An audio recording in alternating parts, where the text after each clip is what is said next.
Haino hai Chasal Horo Abhoynagar Amchaini Khoroksa BJP Adong Nogo Khlaijaka Samung Sitra Tangnai rongni Chopromung Khitar Jaka Swapan Debni Nogo Bum Patimung ni Koktuma Mankheno Amchaio Thangai Sogaika Police Patimung no Kitingai Chasal Horo Tungplaza Abhoynagar Amchai Abhaikeno Khoroksa BJP Adong Nogo Bum Khitar Jakmani Patimung no Kitingai Wana Matei Kamang Mao Kalaika Amchaini Joto Lukurok ঘটনাটা ঠিক মোটামুটি 10:30টার পরেই ঘটনাটা 10:30 হবে বা 11:30টার মধ্যে ঘটনাটা actually আমরা বাড়িতে আমার বড় জাল উনি আর আমরা শ্বশুর শাশুড়ি সবাই মিলে ঘরে ভাত খেতে বসেছে আমি আমার ছোট বাচ্চাকে নিয়ে জাস্ট খাওয়ানোর জন্য বসেছি হঠাৎ করে খাওয়াতে বসে হঠাৎ করে একটা বিকট আওয়াজ তো আমরা ভেবেছি কি মেবি বাসনের রেক টেক নিয়ে কেউ হয়তো বা পড়ে গেছে তারপর কন্টিনিউয়াসলি বিকট আওয়াজে আমি আমার রুম থেকে দৌড়ে বেরিয়ে আসি আমরা সবাই দৌড়ে বেরিয়ে আসি তখন আমরা দেখি কি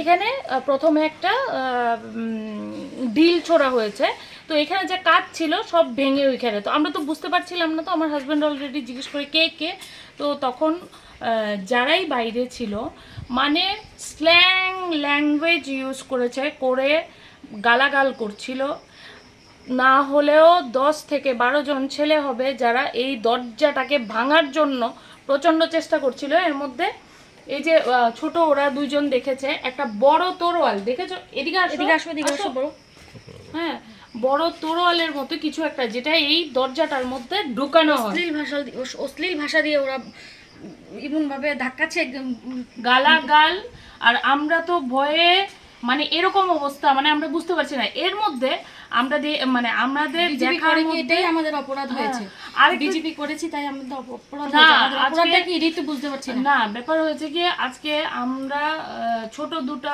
মেয়ে বাড়িতে 4 জন বাচ্চা কান্না করতেছে হ্যাঁ তারপর আমার বয়স্ক শ্বশুর শাশুড়ি আমার শ্বশুর হার্টের পেশেন্ট আমরা তো ঘরের মধ্যে মানে আতঙ্কে অবস্থা আমাদের খারাপ আতঙ্কে অবস্থা খারাপ কারণ আমরা বাচ্চা নিয়ে আমরা কি বাচ্চাকে সেভ করব নিজেকে সেভ করব কি নিজের শ্বশুর শাশুড়িকে সেভ করব সেভ করার জন্য তো আমাদের কোনো রাস্তা নেই তো আমরা এই যদি পজিশন থাকে তাহলে আগামী দিনে আমরা কোথায় যাব কোথায় গিয়ে কাকে বলবো আমরা নর্মালি আম নাগরিক তো আমরা আমভাবে চলছি এই বসবাস করছি এখানে তো আমাদের কথা হচ্ছে আমাদের উপর যদি আচমকা এরকম অ্যাটাক হয় আমরা কোথায় যাব কার কাছে গিয়ে সাথে সাথে পুলিশকে ফোন করা হয়েছে যখন আমরা পুলিশকে ফোন করি এবং চিৎকার ফাৎকার করছিলাম তখন ওরা আস্তে দরজার আওয়াজটা এত জোরে দরজার আওয়াজ হয়েছে যে পাড়ার আশেপাশের মানুষ আমাদেরকে এসে বলছে দরজা খোলো কি হয়েছে এত বিকট আওয়াজ তারপর হচ্ছে গিয়ে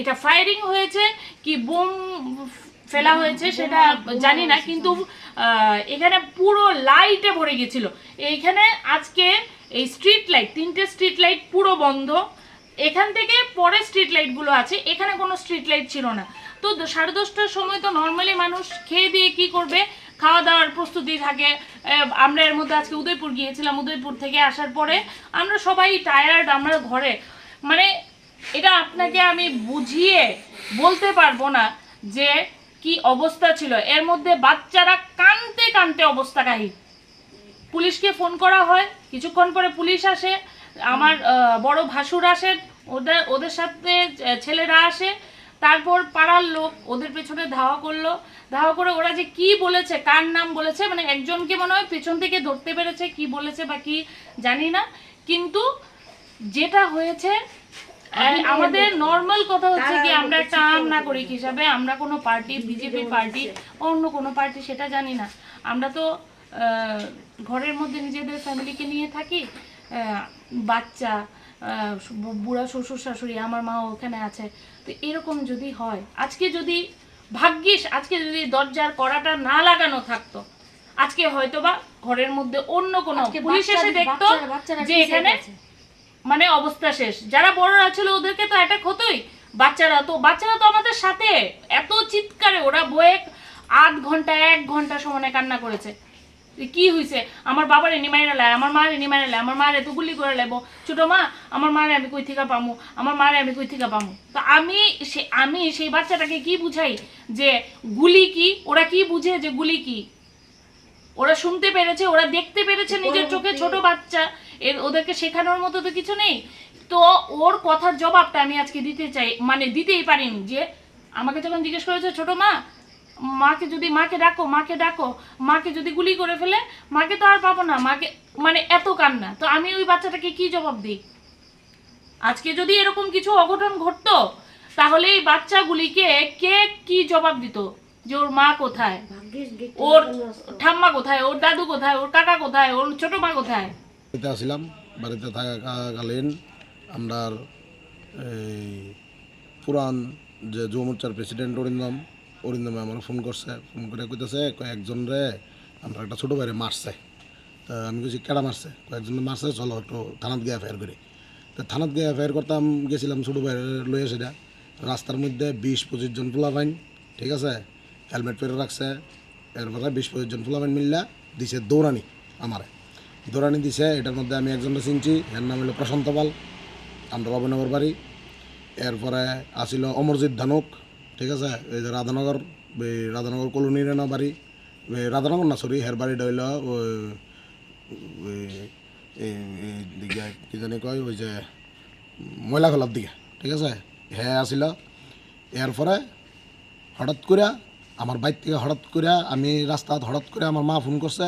আমি দৌড়াই বাইর সামনে আইসি, আইসে যদি 20-25 জন পোলাপাইন আমার বাড়ির মধ্যে বুম মারছে, আমার বাড়ির মধ্যে গিলের মধ্যে ফায়ার করতেছে, উফরে ঢিলাইতেছে, মুখ খারাপ করতেছে, বাজেভাবে মুখ খারাপ করতেছে। আমার ভিতরে আমার মা বাবা বাচ্চা সব কাঁদতেছে, মানে গেট ফাললে বাইরে গেলাম, মানে সাংঘাতিক অবস্থা, ঠিক আছে, ডেঞ্জারাস অবস্থা করে লেছে। এর ফলে লগে লগে আমার বাড়ির পাশে একজন কমান্ডেন্ট অফিসার আছে, তাইনের লগে লগে পুলিশে ফোন করতে দেরি হয়েছে।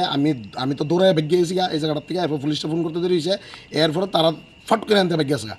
এর মধ্যে ভেগে আসে পরে এলাকাবাসী মিললে সেটা আমরা দুইজনরে ধরছি পরে একজনরে ধরছি পরে হ্যাঁ কইছে যে ওখানের যে 6 আগরতলা যুব মোর্চার যে প্রেসিডেন্ট সঞ্জয় ঘোষ, হের নেতৃত্বে আমার বাড়ির মধ্যে এইভাবে অ্যাটাক হয়েছে। আমি একটা নিজে কিন্তু বিজেপির কর্মী, আমি নিজে একটা বিজেপি করি, আজকাল 2016 থেকে আমি বিজেপি করি। আমার কাছে আমি কীভাবে বিজেপি পার্টিটা আমি কীভাবে করছি এটা আমি জানি, কীভাবে আমি বিজেপি পার্টিটা করছি, রক্ত ফাওয়ার গাম মাতত ফাটায় বিজেপি পার্টি করছি। কিন্তু আজকে যুব মোর্চার প্রেসিডেন্ট হয়ে সেটা সঞ্জয় ঘোষ, হ্যাঁ আমার বাড়ির মধ্যে এইভাবে আমার বাড়ির মধ্যে হ্যাঁ অ্যাটাক করেছে, আমার বউ বাচ্চা মারা লাগবে, হ্যাঁ বন্দুকের গুলি করে আর সব কিছু করে। এবং এটার ভিডিও ফুটেজও আছে আমার কাছে, ভিডিও ফুটেজের মধ্যে স্বীকার করছে হ্যাঁ যে সঞ্জয় ঘোষ এরা পাঠাইছে। কেন আক্রমণ হয়েছে আপনার বাড়িতে? এটা কেন আক্রমণ হয়েছে এটা তো ভগবান কইতে পারবো, এটা তো আমি কইতে পারতাম না। কারণ হ্যাঁ নিজে বিজেপি হয়েছে, আমি নিজে বিজেপি করে আমার বাড়ির মধ্যে হ্যাঁ অ্যাটাক করা দিছে। এটা কী কারণে করছে, হ্যাঁ এটা কী কারণে করছে হ্যাঁ কইতে পারবো। হেরা তো আমি কোনো ক্ষতিও করছি না, হের কোনো আমি কোনো হের লগত আমার কোনো দুশ্মনীও নাই। কিন্তু হ্যাঁ এই কারণটা কেলিকা করালে আমার বাড়ির মধ্যে পুরা দমে আমার বউ বাচ্চা মেরে লেবে, হয় আমার ছোটো ছোটো 2টা বাচ্চা, আমার বাবা হার্টের রোগী, আমার বাবা কামতাছে, আমার বাবা ওখানে স্ট্রোক করানোর মতো অবস্থা, এমন অবস্থা হয়েছে আমার বাবার। না আমার লগে তো কোনো দুশ্মনী নাই, কোনো কারণ হ্যাঁ পার্টি করছে আমিও পার্টি করছি, তাই হ্যাঁ বিজেপি কবে করছে আমি কিন্তু ঠিক জানি না। আমি প্রথমে চেহারাটারও দেখছি না, আমরা যখন 6 আগরতলা বিধানসভাতে বিজেপি কাজ করি। কিন্তু হঠাৎ করে যুব মোর্চার প্রেসিডেন্ট এসে আমার বাড়ির মধ্যে অ্যাটাক করে দিল। এটা কী কারণে করলো?